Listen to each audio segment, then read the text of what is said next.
Gostaria de trazer para os irmãos hoje alguns pensamentos sobre amor. Que o Senhor possa nos ajudar. O irmão Josma trouxe alguns pensamentos em relação a amarmos uns aos outros como o nosso Senhor nos amou. Podemos ler esse versículo? João capítulo 13, versículo 34. Um novo mandamento vos dou, que vos ameis uns aos outros, como eu vos amei a vós, que também vós uns aos outros vos amei. Nisto todos conhecerão que sois meus discípulos, se vos amardes uns aos outros. Então, na conferência, o Josma fala um pouco sobre isso, essa dificuldade que nós temos em demonstrar esse amor com nossos irmãos, né? É um mandamento. Até o Josma ele aplica assim no estudo que ele faz. A ceia do Senhor é um pedido. Fazer isso em memória de mim. A ceia é um pedido. Mas aqui é um mandamento. Um novo mandamento vos dou, que vos ameis uns aos outros como eu vos amei a vós. Que também vós uns aos outros vos amei.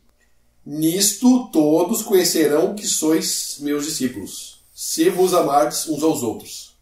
Então, no versículo 35, a gente pode ver que a demonstração de amor da igreja é testemunho. Nisso todos conhecerão que sois meus discípulos.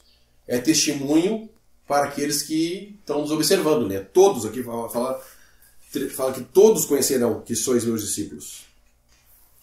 Então é um mandamento. Por que o Senhor fala que é um novo mandamento?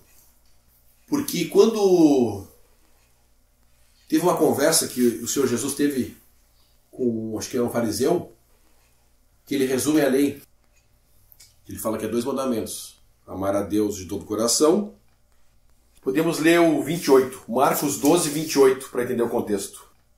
Aproximou-se dele um dos escribas que os tinha ouvido disputar, e sabendo que lhes tinha respondido bem, perguntou-lhe: qual é o primeiro de todos os mandamentos? E Jesus respondeu-lhe: o primeiro de todos os mandamentos é: ouve, Israel, o Senhor nosso Deus é o único Senhor. Amarás, pois, ao Senhor teu Deus de todo o teu coração, e de toda a tua alma, e de todo o teu entendimento, e de todas as tuas forças. Este é o primeiro mandamento. E o segundo, semelhante a este: amarás o teu próximo como a ti mesmo. Não há outro mandamento maior que estes. Então, no nosso capítulo em João, é por isso que o Senhor fala que um novo mandamento vos dou. Porque a lei mandava, é o versículo 31 aqui, ó. A lei mandava amar dessa maneira aqui, ó. E o segundo, semelhante a este: amarás o teu próximo como a ti mesmo. Então há uma diferença bem grande desse novo mandamento que o Senhor nos dá em João. Amarás como eu vos amei.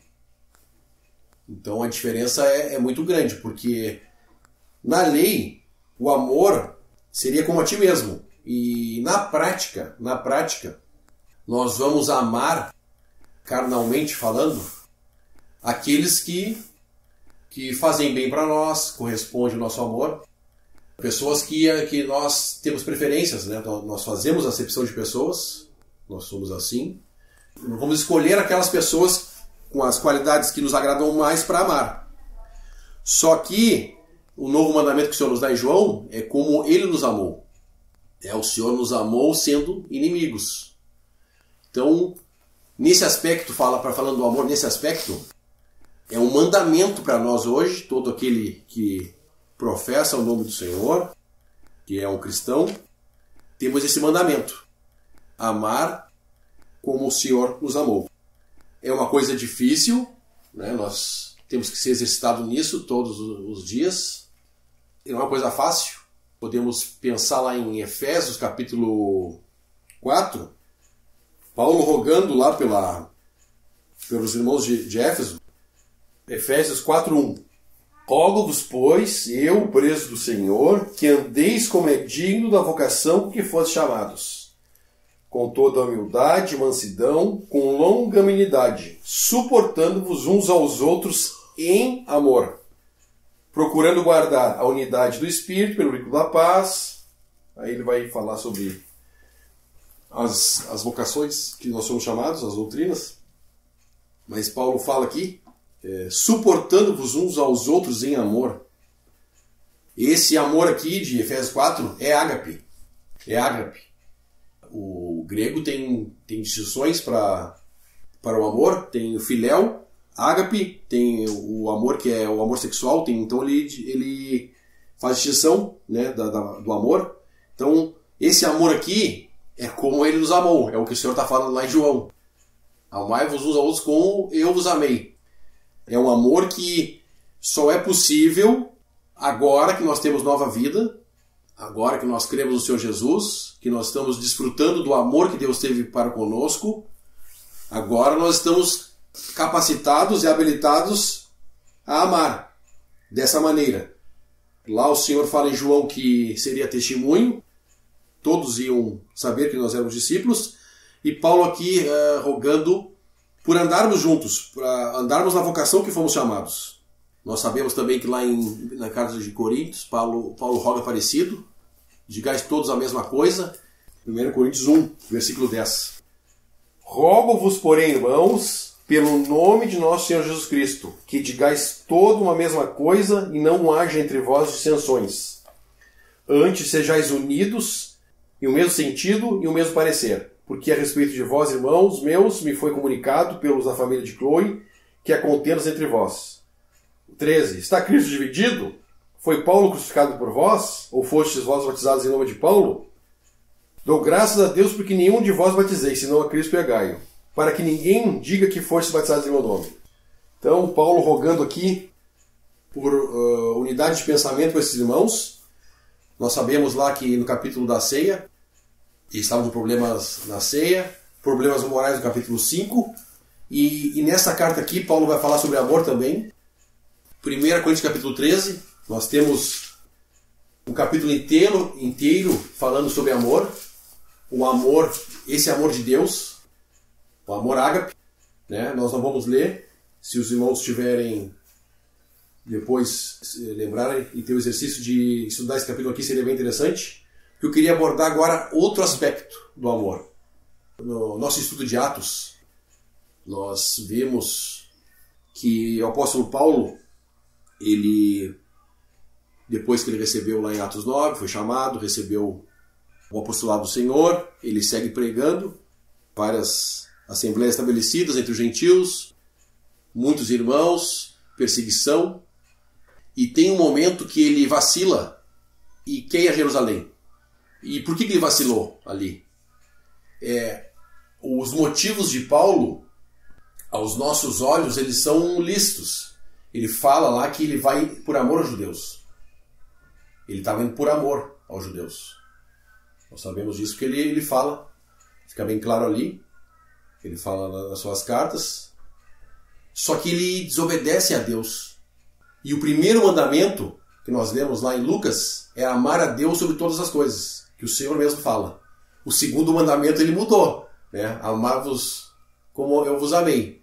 Mas o primeiro mandamento, como a ordem moral de Deus, não que vamos fazer essas coisas ou vamos obedecer mandamentos para alcançar alguma coisa. Não é isso que eu estou dizendo. Eu estou dizendo que os princípios morais de Deus não mudaram, são os mesmos. E quando a gente se aproxima do Senhor e vai tentar levar e ter uma caminhada diante do Senhor digna, né, do que Ele merece, a palavra nos exorta, né, sede santos como eu sou santo, buscando uma santidade prática, nós temos que lembrar que o primeiro mandamento é amar a Deus sobre todas as coisas. E Paulo comete um deslize ali, enquanto ele vai para Jerusalém contra a vontade de Deus. Nós podemos abrir em Atos 20, o apóstolo Paulo chama, no versículo 17, os anciãos de Éfeso. Podemos ler, Atos 20, 17. De Mileto mandou a Éfeso chamar os anciãos da igreja, E logo que chegaram junto dele, disse-lhes: Vós bem sabeis desde o primeiro dia em que entrei na Ásia, como em todo esse tempo me portei no meio de vós, servindo ao Senhor com toda a humildade, com muitas lágrimas e tentações que pela cilada dos judeus me sobrevieram. Como nada que útil seja, deixei de vos anunciar e ensinar publicamente pelas casas, testificando tanto a judeus como a gregos a conversão a Deus, a fé em nosso Senhor Jesus Cristo. E agora eis que, ligado eu pelo Espírito, vou a Jerusalém, não sabendo o que lá me há de acontecer, senão o que o Espírito Santo, de cidade em cidade, me revela, dizendo que me esperam prisões e tribulações. O meu espírito ali do versículo 22 é o espírito de Paulo, não é o Espírito Santo. Versículo 23 fala: o Espírito Santo revela de cidade em cidade que esperam prisões. Para os irmãos de Éfeso, Paulo fala isso. Só que, no capítulo 21, Paulo segue a viagem dele, versículo 7, e nós, concluída a navegação de Tiro, viemos a Ptolemaida. E havendo saudado os irmãos, ficamos com eles um dia. No dia seguinte, partindo dali, Paulo e nós, que com ele estávamos, chegamos a Cesareia. E entrando em casa de Filipe, o evangelista, que era um dos 7, ficamos com ele. Tinha este 4 filhas donzelas que profetizavam, e demorando-se ali por muitos dias, chegou da Judéia um profeta, por nome Ágapo, e vindo ter conosco, tomou a cinta de Paulo, e ligando-se os seus próprios pés e mãos, disse: Isto diz o Espírito Santo, assim ligarão os judeus em Jerusalém o varão de quem essa cinta, e o entregarão nas mãos dos gentios. 12. E ouvindo nós isso, rogamos-lhe, tanto nós como os que eram daquele lugar, que não subisse a Jerusalém. Mas Paulo respondeu: Que fazeis vós chorando e magoando-me o coração? Porque eu estou pronto não só a ser ligado, mas ainda a morrer em Jerusalém pelo nome do Senhor Jesus. E como não podíamos convencê-lo, nos aquietamos, dizendo: Faça-se a vontade do Senhor. Então, o apóstolo Paulo sabia já que o que ia acontecer. Os irmãos de Éfeso não repreendem Paulo. Os irmãos aqui de Cesareia repreendem Paulo. Ágapo repreende Paulo. Os irmãos aqui chorando, versículo 14, como não podíamos convencê-lo, nos aquietamos, dizendo: Faça-se a vontade do Senhor. Então Paulo ele vai insistir na sua vontade e vai ir a Jerusalém. Nós já estudamos esse capítulo na nossa reunião de leitura de Atos. O exercício que Paulo vai ter, ele chega lá, vai ter que apelar, ele vai dizer que é fariseu, ele vai dizer que é judeu, ele vai dar o currículo dele lá diante daqueles judeus, ele vai dizer que estudou aos pés de Gamaliel, ele vai até o ponto de apelar para César. Graças ao Senhor, no capítulo Atos 23, 11, e na noite seguinte, apresentando-lhe o Senhor, disse Paulo: Tenha ânimo, porque como de mim testificasse em Jerusalém, assim importa que testifique também em Roma. Então nós vemos a misericórdia de Deus restaurando Paulo aqui. Paulo, apesar de ele ter ido contra a vontade de Deus, Deus em misericórdia restaura Paulo. Aí nós podemos ver que a partir daqui o Senhor vai conduzir ele a pregar para reis e as autoridades. Então, podemos abrir Apocalipse capítulo 2, versículo 1.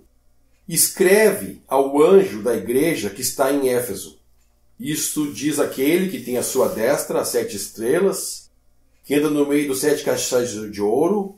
Eu sei as tuas obras e o teu trabalho e a tua paciência, e que não podes sofrer os maus. E puseste à prova os que se dizem ser apóstolos e não o são, e tu os achaste mentirosos. E sofrestes e tens paciência, trabalhaste pelo meu nome, e não te cansaste. Tenho, porém, contra ti que deixaste o teu primeiro amor. Lembra-te, pois, de onde caíste, e arrepende-te, e pratica as primeiras obras.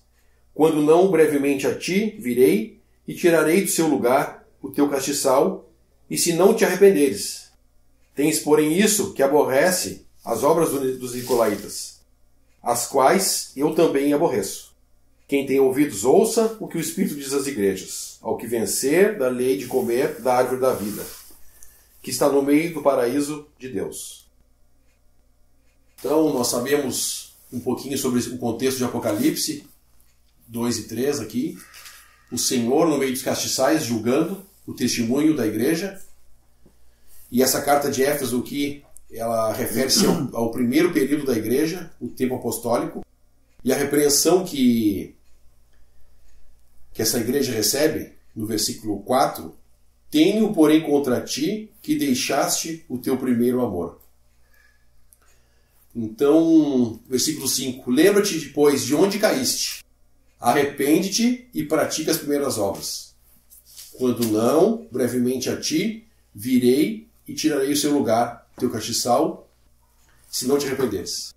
Então, amar os nossos irmãos, colocar esse mandamento na frente do amar a Deus, ele foi de tropeço para Paulo, ele foi de tropeço para esse primeiro testemunho aqui da igreja, e ele pode ser de tropeço para nós hoje. Nós devemos amar os nossos irmãos? Sim. Mas sem comprometer a verdade, sem comprometer os princípios dessa dispensação, os princípios de moralidade dessa dispensação. Temos lá em 1 Coríntios 5, Paulo fala sobre aquele homem que não podia estar no meio deles, porque contaminaria. Então nós estamos sujeitos também a esse perigo, em amor aos nossos irmãos, negligenciar a obediência a Deus ou negligenciar as coisas concernentes a essa dispensação. Eu tive a oportunidade de conhecer uma assembleia em Minas Gerais, uma assembleia no Rio de Janeiro. Normalmente, os irmãos que começam a reunir há pouco tempo, eles enxergam como falta de amor esse tempo de espera que se é necessário ter dos irmãos que querem partir o pão. A questão não é a falta de amor. A questão é que nós temos entendido o tempo que nós vivemos. Nós estamos vivendo não mais aqui, Éfeso. Nós estamos vivendo Laodiceia. Um tempo de ruína. Então, é necessário um zelo pelas coisas do Senhor. Não foi à toa que as coisas chegaram a esse ponto. Foram erros consecutivos.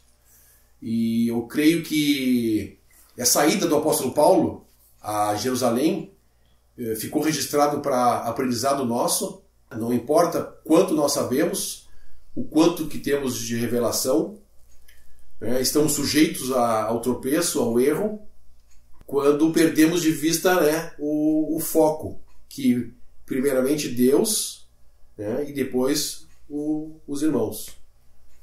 Então é um perigo que nós estamos sujeitos a esse perigo hoje. Muitas vezes tem que ser tomadas decisões de disciplina numa assembleia que aos nossos olhos parecem duras. Mas nós temos também que perceber que as regras da nossa casa é nós que fazemos. Mas as regras da casa de Deus nós já temos estabelecido aqui pelo apóstolo Paulo. O Senhor Jesus deu ao apóstolo Paulo a conduta que se deve ter na casa de Deus. 1 Timóteo, Paulo escreve, 1 Timóteo capítulo 3, versículo 14 e 15. Paulo escrevendo essa carta para Timóteo. Escreva essas coisas esperando ir ver-te bem depressa, mas se tardar, para que saibais como convém andar na casa de Deus, que é a igreja do Deus vivo, a coluna e firmeza da verdade. Então nessa carta aqui, Paulo vai fazer várias exortações, falsas doutrinas. Ele vai delegar Timóteo também a escolher presbíteros, capítulo 3. Tinha que ter uma série de características morais para serem escolhidos. Então, casa de Deus, igreja de Deus vivo, coluna e baluarte e firmeza da verdade. Só que, na 2 Timóteo, a última carta que o apóstolo Paulo escreve, a casa de Deus já virou uma grande casa. Não podemos ler o 17, que o contexto ali é uma doutrina. 2 Timóteo, capítulo 2, versículo 17. E a palavra destes roerá como gangrena, entre os quais são Himeneu e Fileto, os quais se desviaram da verdade, dizendo que a ressurreição já era feita, e perverteram a fé de alguns, Todavia, o fundamento de Deus fica firme, tendo esse selo: o Senhor conhece o que são seus, e qualquer que profere o nome de Cristo, aparte da iniquidade. Ora, numa grande casa, não somente há vasos de ouro e de prata, mas também de pau e de barro, uns para a honra, outros, porém, para a desonra. De sorte que, se alguém se purificar dessas coisas, será vaso para a honra, santificado e idôneo para o uso do Senhor, preparado para toda boa obra. Então, interessante que Paulo estava vivo ainda e o testemunho já tinha virado uma grande casa. Má doutrina aqui. Esse contexto está relacionado com má doutrina. Então, existem alguns princípios onde o Senhor coloca o seu nome. O que é falado tem que ser julgado. Falem 2 ou 3 e os outros julguem. Aquele que quer reunir, que está se chegando, ele não vai poder vir no seu próprio testemunho. Vai ter que esperar um tempo até ser conhecido. A palavra fala: não imponhas precipitadamente as mãos. Então, existe uma série de princípios que hoje foram abandonados pela cristandade, tanto doutrinais como morais e também eclesiásticos. Normalmente, as pessoas que chegam hoje são pessoas que viviam no sistema religioso, estavam acostumados com uma série de coisas que lá, que são desacordo com a palavra de Deus. Nós sabemos que na recepção desses irmãos que chegam, o conhecimento ele não é o fator que vai decidir. Mas tem que ter um mínimo de, não conhecimento, mas de entendimento sobre algumas coisas. As regras da casa, nós poderíamos dizer assim. Que se nós deixarmos entrar uma pessoa que vem do sistema com contaminação, uma doutrina, sem saber que um varão, por exemplo, que ele vai ter que desaprender tudo aquilo que ele aprendeu errado para poder falar, porque senão vai contaminar os ouvintes. As irmãs que chegam estão acostumadas com um sistema religioso, com atrocidades que fazem com a palavra de Deus. Quando chega aonde o Senhor está, vai ter que ter um mínimo. As mulheres ficam caladas da igreja, o véu, que não é falado no sistema religioso, tantas outras coisas, Então, eu sei que nós não podemos cobrar conhecimento, mas o mínimo necessário tem que ter para a pessoa poder estar chegando nesse terreno de reunião e sem trazer desonra ao Senhor, sem contaminar os que já estão. Paulo, lá no mesmo capítulo que nós lemos em Atos 20, ele avisa que eu sei disso, que depois da minha partida entrarão no meio de vós lobos, e de dentre vós se levantarão homens querendo atrair os discípulos após si. Então, se existe uma série de cuidados que tem que ser tomados. E muitas vezes a gente pode ser tendencioso pelo amor, o amor aos nossos irmãos. Eu ouvi isso na minha viagem lá que eu fiz a Minas Gerais, e o amor. Lógico, tem um outro ponto que nós podemos ser tão duros e não demonstrar amor. Existe uma linha tênue que nós temos que demonstrar amor aos nossos irmãos, temos que demonstrar amor, mas com muito cuidado para não trazer desonra ao nome do Senhor e não ir contra a verdade. Os princípios que Paulo traz em relação a esse lugar onde o Senhor coloca o seu nome. Temos vários princípios lá em 1 Coríntios 14, princípios de ordem. Então, no mínimo, teria que se ter uma conversa com as pessoas que chegam. Uma conversa antes de dar um endereço de reunião ou trazer eles para a Assembleia, que muitas vezes já tivemos experiência assim lá em Novo Hamburgo. Nós damos o endereço da pessoa, a pessoa quer dar palpite na reunião, acha que por não ter alguém na frente dirigindo, é a opinião de cada um ali. Então, deve-se ter certos cuidados em relação a essas pessoas que chegam. Falando mais um pouquinho do amor, o mandamento que o Senhor fala lá é: amai-vos uns aos outros, como eu vos amei. Nós temos uma forte tendência, quando a gente descobre alguma coisa, principalmente as coisas espirituais, temos aprendido, graças a Deus, como hoje estamos aprendendo, que ganhamos a capacidade de amar como o Senhor nos amou. É um amor divino. É uma capacidade que não é nossa naturalmente. É uma coisa que que temos por causa da nova vida, por causa do Espírito Santo que habita em nós. E quando a gente descobre uma coisa nova, nós gostamos de cobrar dos nossos irmãos as coisas. Cobrar amor. Tá aqui, tá escrito, nós temos que nos amar. Nós podemos ser tendenciosos nisso, em cobrar amor. Mas a palavra não diz que nós devemos cobrar amor. O amor do Senhor para conosco, ele é suficiente para nos completar e nos satisfazer. Se nós estamos cobrando amor de nossos irmãos, é porque nós estamos olhando para o lado errado. Nós estamos olhando para os nossos irmãos. Foi compartilhado essa semana um texto muito precioso que fala sobre o corpo de Cristo, sobre a Igreja de Deus, e que todos nós estamos ligados ao cabeça, que é Cristo, como igreja. A igreja deveria funcionar como um corpo. Nós lemos lá em João, se nós nos amássemos, o mundo saberia que nós éramos discípulos de Deus. Os problemas acontecem quando nós tiramos os olhos do Senhor e começamos a olhar para nossos irmãos. Em vez de estarmos ligados diretamente na cabeça, nós começamos a nos apoiar nos nossos irmãos. Aí nós vamos achar que os nossos irmãos estão nos amando pouco e vamos começar a cobrar as coisas de nossos irmãos. Mas o versículo lá é muito claro. Amai-vos. Amai-vos uns aos outros como eu vos amei. E não cobrar. Não só amor. Nós muitas vezes olhamos para os nossos irmãos ou olhamos para dentro de nós, o nosso padrão. E aí nós queremos cobrar dos nossos irmãos o mesmo padrão que o Senhor já tem nos dado. Não, está errado. Nós temos que agradecer tudo que o Senhor tem nos ensinado e não cobrar nossos irmãos. Demonstrar o amor. Dar o exemplo. Dar o exemplo é uma forma de ensinar. Muitas vezes não é abrir a Escritura ou fazer um estudo. Uma forma muito boa de ensinar é dar o exemplo. Paulo fala nisso. Sejam meus imitadores.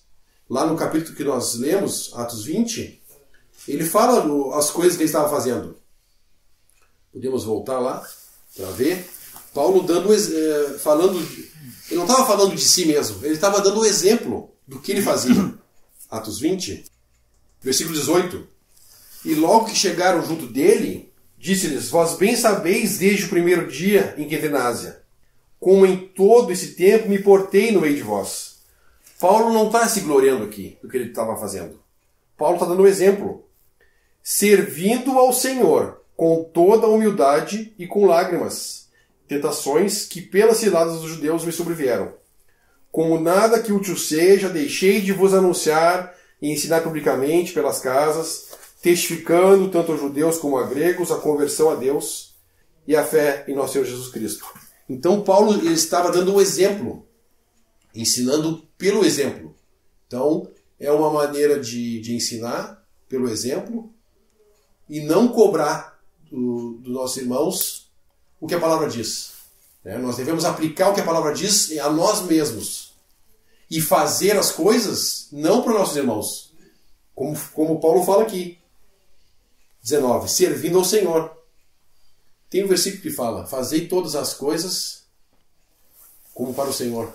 1 Coríntios capítulo 10, 31 tem um versículo: portanto, quer comais, quer bebais, ou façais outra qualquer coisa, fazei tudo para a glória de Deus. Filipenses capítulo 2, versículo 14: fazei todas as coisas sem murmurações, nem contendas. Filipenses 4, versículo 9: o que também aprendestes e recebestes, e ouvistes e vistes em mim, isso fazei, e o Deus de paz será convosco. Colossenses capítulo 3, versículo 17: e quando fizeres por palavras ou por obras, fazei tudo em nome do Senhor Jesus, dando por ele graças a Deus e Pai.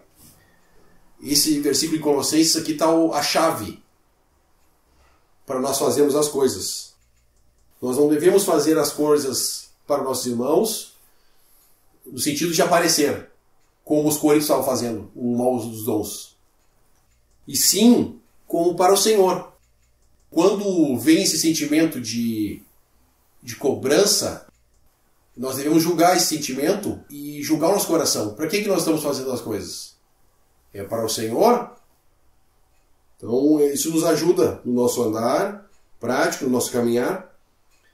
Colossenses 3,17. E quando fizerdes por palavras ou por obras, fazei tudo em nome do Senhor Jesus, dando por ele graças a Deus e Pai. Então é um princípio bem interessante. Aqui ele fala de obras, né? Efésios 2 fala as obras que Deus preparou para que andássemos nela. Temos trabalho. Essa semana eu recebi duas frases do Donald Barry. Vamos ver se eu acho. Pensando aqui em obras, as coisas que nós fazemos para Deus. Alguns cristãos podem viver sem fazer nada, mas nenhum cristão vive sem ter nada para fazer. Norman Barry. Então, pensando nas obras que Deus preparou para que andássemos nelas, fazê-las em amor a Deus, que é o primeiro mandamento, e o segundo mandamento, pensando também nos nossos irmãos, para andarmos juntos em amor, que é necessário, que é um testemunho para os que estão olhando, porque não podemos esquecer também que nós estamos vivendo hoje Laodiceia, que é um período de mornidão. Também podemos cair no outro lado, né? São os dois lados que pode acontecer o erro, os dois extremos. O amor sobrepor o amor a Deus e também ser muito frio de não demonstrar esse amor. E aí vamos perder no testemunho, como o Senhor fala em João, para que o mundo saiba que sois meus discípulos. Pensando ainda em obras, né? Nós fazemos porque somos amados. Já somos amados.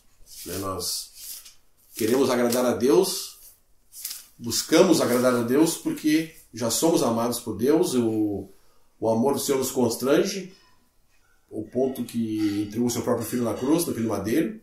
Esse amor nos constrange e por isso nós buscamos fazer a vontade do Pai, que agora não é mais um Deus em juízo, é um Pai. É um relacionamento muito mais profundo, pai e filhos.